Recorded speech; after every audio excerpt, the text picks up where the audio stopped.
Hi everyone, Christine here. Welcome to Wigs Philippines, the original. So for this video, very special yung video natin because we are going to make a demo for a specific wig for Miss Lovely. Hi Miss Lovely! So pasensya na medyo late po tayo but I have to show you this wig para once you approve, then we can have it shipped na to your area. Alright, so first, lagay muna natin tong wig grip. So this is the wig. Wow, it's so beautiful! Very beautiful siya.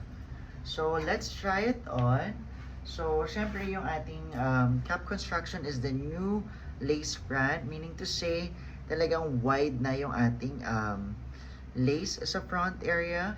But of course, yung back area natin would still be a close wefted with our little small logo right over here. Alright? So let's try this on. By the way, this cap construction is fully fitted sa ating client. So since it was purchased online, everything was measured online then.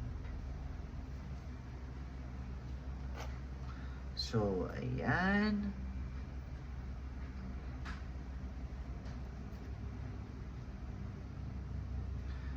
So here it is, Miss Lovely. So as you could see, blonde cut bob yung ginawa natin. So this one is silky straight, permanent silky straight. And yung color natin is brownish. Not too dark, not too light.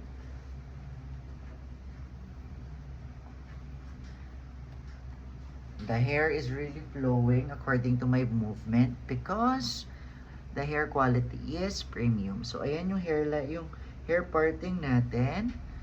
Yung ating hairline. Ayan. So yung sinasabi ko sa inyong new cap construction natin, ito siya. Hanggang dito na yung lace natin. Ayun, no? Kita nyo? And up to here. So, yung dyaang area na yan, pababa na yung hair, hindi na siya makikita. But overall, yung dito talagang high hairline, di ba? It's so beautiful. So, yeah, please let me know, Miss Lovely, once okay na to. And then we can have it shipped right away po. Alright, so today is 5:49. Upload lang namin yung video. And mahahabol natin siya for tonight's shipment. Alright, thank you. Have a wonderful day.